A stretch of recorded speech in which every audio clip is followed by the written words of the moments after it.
Om Swastiastu. Halo teman-teman calon guru penggerak. Perkenalkan, nama saya Nikadek Megaria. Saya calon guru penggerak angkatan 3 dari Kabupaten Bangli. Pada kesempatan ini, saya akan memaparkan aksi nyata 1.4 tentang budaya positif. Adapun yang sudah saya terapkan di SD 3 Songan adalah Busadasi di SD 3 Songan, yaitu penumbuhan pembiasaan budaya positif di SD 3 Songan. Om Santi Santi Santi Om.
Saya senang setelah membuat keyakinan kelas karena membuat kesepakatan untuk mewujudkan kelas impian kita.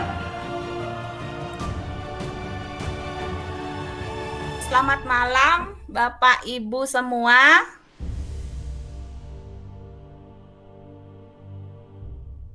Ya, bagaimana kabarnya? Baik, Ibu. Iya. Sebelum acara dimulai, mari kita berdoa dulu sejenak. Oke, doa saya pimpin ya. Mari berdoa mulai.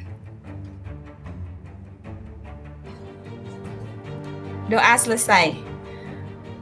Baiklah, terima kasih Bapak dan Ibu sudah bersedia meluangkan waktunya hadir di acara pada malam hari ini. Langsung saja ya, saya akan menampilkan share screen-nya.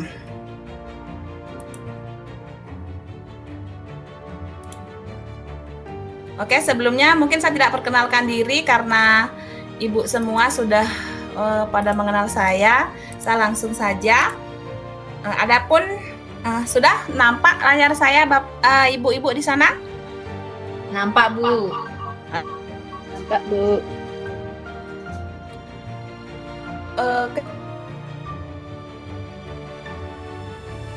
Terhadap kemajuan sekolah.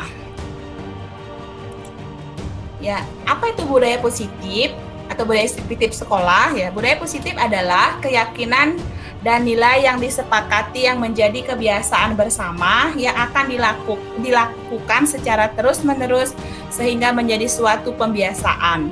Untuk mewujudkan budaya positif di sekolah, yaitu kita memerlukan 5 tahapan. Yang pertama, mengenal itu motivasi perilaku manusia, yang kedua keyakinan kelas, yang ketiga kebutuhan dasar manusia, yang keempat posisi kontrol, dan yang kelima restitusi.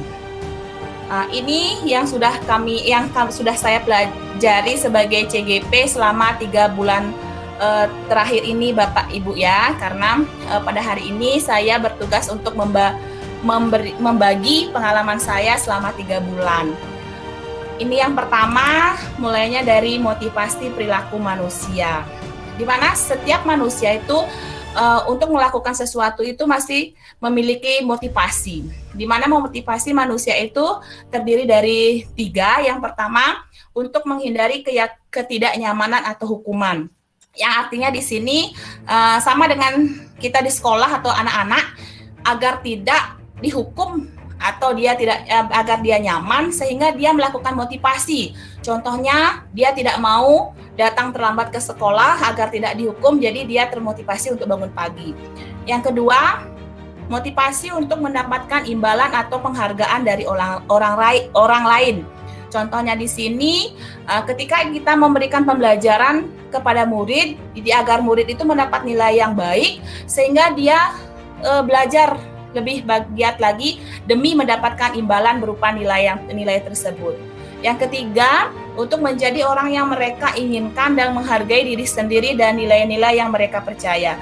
Di mana motivasi yang ketiga ini lahir dari keyakinan kita sendiri sebagai manusia, sehingga apa yang kita lakukan itu termotivasi yang berasal dari diri kita sendiri. Maka dari itu, kita sebagai guru bertugas untuk menumbuhkan motivasi perilaku anak untuk yang ketiga ini. Jadi mereka ingin menghargai orang lain dan yakin kepada dirinya. Lanjut, keyakinan kelas. Ini tahap yang kedua, yaitu keyakinan kelas. Kenapa keyakinan kelas atau kenapa tidak peraturan? Di sini antara keyakinan dan peraturan itu berbeda. Keyakinan itu artinya sesuatu yang diyakini, itu berasal dari hati nurani kita sendiri. Itu kadang-kadang yang namanya keyakinan itu tidak pasti dilanggar, ya, susah untuk kita langgar. Namun kalau peraturan, yaitu pasti dibuat untuk dilanggar. Jadi peraturan kelas itu berupa aturan-aturan ketika kadang-kadang anak itu melanggar. Kalau keyakinan itu susah ya, karena mereka sudah yakin tentang apa yang menjadi sebuah kesepakatan. Di mana keyakinan kelas ini itu merupakan tindakan atau perilaku yang kita lakukan di dalam kelas dapat menentukan terciptanya sebuah lingkungan positif. Yang kedua, perilaku warga kelas tersebut menjadi sebuah kebiasaan yang akhirnya membentuk sebuah budaya positif. Yang ketiga, untuk terbentuknya budaya positif perlu diciptakan dan disepakati keyakinan. Keyakinan itu sama dengan kesepakatan. Jadi sebelum kita membuat kesepakatan, jadi kita melakukan diskusi dulu terhadap antara warga kelas, jadi antara guru dan murid. Selanjutnya, ya, keyakinan kelas itu bersifat lebih abstrak daripada peraturan yang lebih rinci dan konkret. Yang kedua, keyakinan kelas itu berupa pernyataan-pernyataan universal. Yang ketiga, keyakinan kelas itu hendaknya tidak terlalu banyak sehingga mudah diingat dan dipahami oleh semua warga kelas. Yang keempat, keyakinan kelas sebaiknya sesuatu yang dapat diterapkan di lingkungan. Semua warga kelas hendaknya ikut berkontribusi dalam pembuatan keyakinan kelas lewat kegiatan curhat pendapat. Jadi keyakinan kelas itu bukan hanya guru saja, bukan anak-anak saja yang melaksanakannya atau mentaatinya, dan bahkan kita sebagai guru pun harus melaksanakan sesuai dengan kesepakatan yang sudah dibuat. Selanjutnya, ini adalah contoh keyakinan kelas yang sudah saya terapkan di kelas saya, yaitu ada 8 poin. Ini berdasarkan hasil curah pendapat saya sebagai guru dengan siswa saya di kelas 6. Yang pertama yang mereka ajukan di sini adalah berdoa sebelum dan sesudah belajar, itu tentang religius. Yang kedua, tolong menolong. Yang ketiga, tepat waktu. Yang keempat, menjaga kebersihan. Yang kelima, ucap salam. Yang keenam, tanggung jawab, bergembira, dan kasih sayang. Di mana semua ke-8 kegiatan ini mereka sudah yakini dan mereka sudah membuat kesepakatan dalam dirinya sehingga dia tidak akan melanggar, cenderung untuk melanggar itu kecil. Tentang kebutuhan dasar manusia. Kebutuhan dasar, mungkin tanpa kita sadari, kebutuhan dasar itu sudah kita alami dan kita miliki dari sejak lahir, ya. Yang disebut dengan kebutuhan dasar manusia itu adalah seluruh tindakan manusia memiliki tujuan tertentu. Semua yang kita lakukan adalah usaha terbaik kita untuk mendapatkan apa yang kita inginkan. Ketika kita mendapatkan apa yang kita inginkan, sebetulnya saat itu kita sedang memenuhi satu atau lebih dari satu kebutuhan dasar kita. Yang pertama, ada 5 di sini kebutuhan dasar manusia. Kebutuhan bertahan hidup. Ini contohnya jika dicontohkan kepada anak-anak di sekolah, mereka itu senang membuat ulah kepada temannya. Contoh, makanan si A membawa makanan dan si B merebut makanan. Ketika kita tanya, kenapa kamu merebut makanannya si B? Karena dia bilang, saya pengen loh makan hari ini dan melihat makanan si A itu enak. Jadi dia ingin, itulah yang disebut dengan kebutuhan bertahan hidup. Dia ingin apa sih dia lakukan untuk bisa bertahan hidupnya. Contoh itu. Yang kedua, cinta dan kasih sayang atau kebutuhan yang diterima. Contohnya dalam suatu kelas, murid itu membuat ulah dia. Mungkin karena di rumahnya dia kurang kasih sayang, sehingga di sekolah dia membuat ulah untuk mengetahui permasalahannya. Jadi kita tanya. Jadi kalau dia itu ingin perhatian, itu salah satu bentuk kebutuhan cinta dan kasih sayang manusia. Yang ketiga, penguasaan atau kebutuhan pengakuan atas kemauan. Jadi anak-anak juga membuat kelakuan yang aneh, itu kita tanya dulu, jangan harus dihukum atau dihakimi. Jadi kita tahu dia itu minta apa. Kadang penguasaan itu dia bisa mengkoordinir temannya, satu siswa dia menyuruh teman-temannya melakukan sesuatu yang tidak benar. Yang keempat, kebebasan. Kebebasan ini sama dengan memilih. Jadi dalam satu kelas kita juga memberikan pilihan kepada anak-anak. Jika anak-anak melakukan sesuatu, entah itu masalah baik dan buruk, itu adalah pilihan buat mereka. Yang kelima, kesenangan. Nah, kesenangan ini muncul ketika anak-anak itu mendapat sesuatu dari gurunya atau melakukan sesuatu di kelas yang membuat mereka senang. Oke, yang terakhir, yang selanjutnya adalah materi yang keempat tentang posisi kontrol, di mana posisi kontrol ini merupakan sebuah tipe guru. Nah, di mana ada 5 di sini posisi kontrol menurut tipe guru. Yang pertama ada tipe penghukum. Penghukum biasanya menggunakan hukuman fisik maupun verbal. Di sini ya, guru ketika anak-anak melakukan kesalahan, kita tidak boleh harus memberikan hukuman. Ya, namun ada tipe-tipe guru yang seperti ini yang mungkin kita lihat ya. Dia tuh memberikan hukuman secara fisik dan verbal dan mengajukan pertanyaan seperti ini. Patuhi aturan saya atau awas. Nah, jadi gurunya saja yang benar. Kamu selalu saja salah. Pasti selalu yang terakhir selesai. Nah, itu nada-nada seperti itu yang dilakukan oleh guru tipe penghukum. Yang kedua ada tipe pembuat orang merasa bersalah.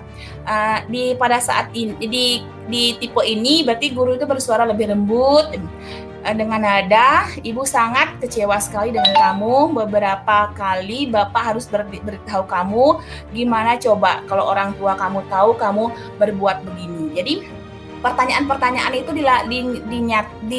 diucapkan dengan lembut sehingga anak-anak merasa bersalah dan dia mengetahui bahwa dirinya salah. Yang ketiga itu tipe guru sebagai teman.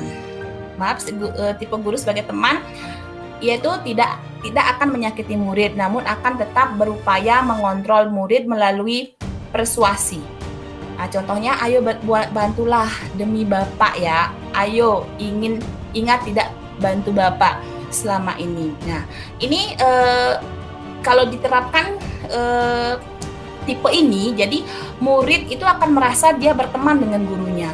Namun kelemahan dari tipe guru sebagai teman ini adalah ketika anak itu sudah sesenang dengan guru ini karena dia merasa berteman, ketika dia ada guru yang lain pada saat itu mengisi kelasnya, jadi guru yang lain itu tidak dia sukai karena dia sudah tidak merasa berteman. Nah, di tipe teman ini, guru tipe teman ini jadi membuat muridnya merasa menjadi malas ya, hanya ingin kepada dia aja. Selanjutnya tipe monitor atau pemantau. Kita mengawasi ya, kita sebagai guru bisa mengawasi, kita bertanggung jawab atas perilaku orang-orang yang kita awasi dengan menada begini. Peraturannya apa yang telah kamu lakukan, sanksi atau konsekuensinya apa. Jadi kita sebagai pemantau ya, dan memberikan pertanyaan-pertanyaan itu kepada murid. Nah, tidak memberikan hukuman secara verbal atau fisik. Yang kelima adalah tipe guru yang manajer ya. Posisi manajer ini posisi mentor di mana guru berbuat sesuatu bersama dengan murid. Nah, dengan pertanyaan biasanya yang dia ucapkan adalah, apa yang kita yakini, kembali keyakinan kelas, apakah kamu meyakininya? Jika kamu meyakininya, apakah kamu bersedia memperbaikinya? Jika kamu memperbaiki ini, hal ini akan menunjukkan apa tentang dirimu? Apa rencanamu untuk memperbaiki hal ini. Jadi kita sebagai guru itu bagusnya melakukan yang mana? Jadi kalau sebagai manajer itu kita meyakini, menanyakan dulu ke keyakinan atau kesepakatan yang sudah kita buat sebelumnya bersama murid. Jadi mereka ingat loh, kalau kita melakukan sesuatu yang salah seperti ini, jadi dia ingat saatnya membuang sampah sembarangan, dia akan melakukan itu. Berarti kita tidak boleh membuang sampah sembarangan, dengan sendirinya dia mengingat keyakinan-keyakinan yang sudah kita bentuk. Selanjutnya yang terakhir adalah restitusi. Di mana dalam materi ini yang paling baru yang saya dengar selama saya jadi baru setelah saya jadi CGP baru saya tahu apa itu restitusi. Jadi Bapak Ibu, ini yang namanya restitusi adalah proses menciptakan kondisi bagi murid untuk memperbaiki kesalahan mereka sehingga mereka bisa kembali kepada kelompok mereka dengan karakter yang lebih kuat. Itu menurut pendapat Goosen tahun 2004. Dan ada juga yang mempunyai pendapat yaitu Charleston Goosen, yaitu restitusi juga adalah proses kolaboratif yang mengajarkan murid untuk mencari solusi untuk masalah dan membantu murid berpikir tentang orang yang seperti apa yang mereka inginkan dan bagaimana mereka harus memperlakukan orang lain. Oke, selanjutnya, ya, melalui restitusi kita ketika murid berbuat salah, guru akan menanggapi dengan cara yang memungkinkan murid untuk membuat evaluasi internal tentang apa yang dapat mereka lakukan untuk memperbaiki kesalahan mereka dan mendapat kembali harga dirinya. Restitusi menguntungkan korban tetapi juga menguntungkan orang yang telah berbuat salah. Ini sesuai dengan prinsip dari teori kontrol William Gosser tentang solusi penanganan. Oke, yang selanjutnya adalah contoh kasus ya. Di sini di dalam kelas saya sudah mendapatkan sebuah kasus di mana Andika yang memukul Ayu menggunakan sapu sampai menangis pada saat piket. Dalam menangani masalah kasus ini, saya menerapkan segitiga restitusi, di mana yang disebut dengan segitiga restitusi itu adalah 3 hal untuk menindaklanjuti jika anak mengalami masalah. Yang pertama, menstabilkan identitas. Jadi kita stabilkan dulu identitasnya, kita bangkitkan dulu dia yang merasa bersalah, yaitu kadang menanyakan dengan pertanyaan seperti ini ya. Setiap orang pasti pernah melakukan kesalahan. Kamu bukan satu-satunya yang pernah bersalah. Jadi dia merasa bersalah, stabilkan dulu identitasnya dia.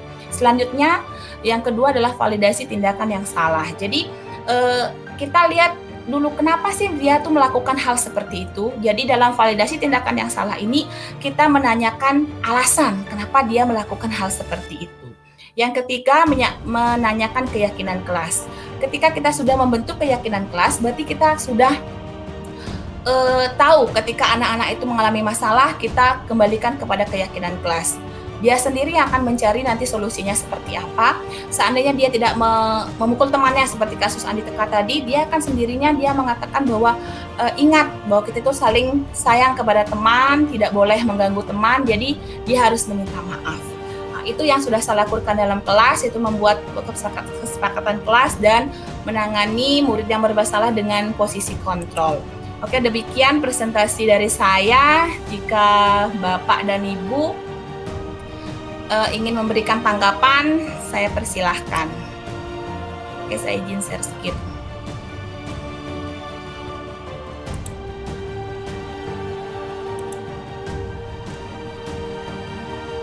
Ya, silakan Ibu Nyoman Antari.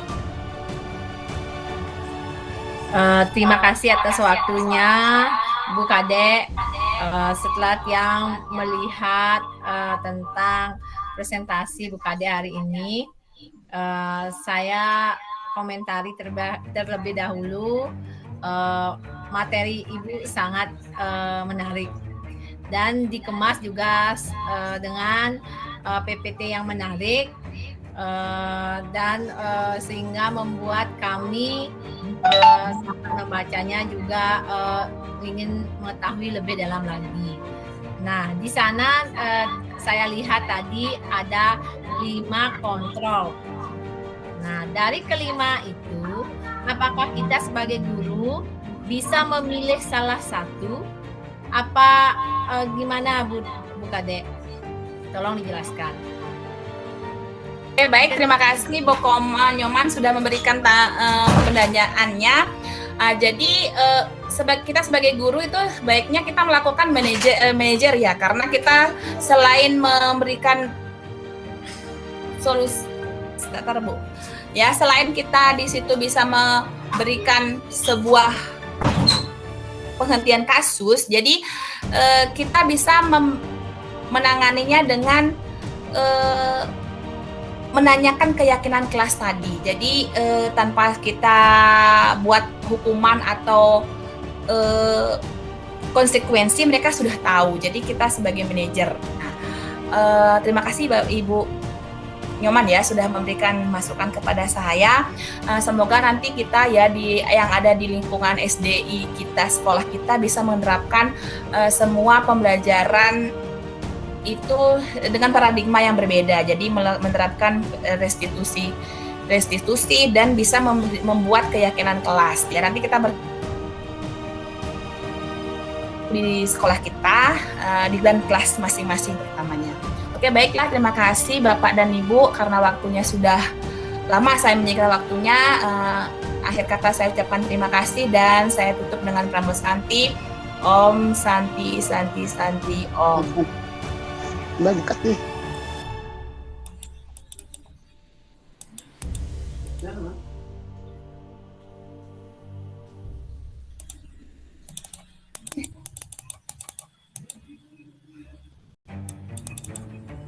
Izin live Ibu Kadek.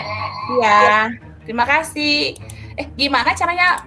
Singnya hilang tadi. Rekur. Oh, boleh keluar, Mo.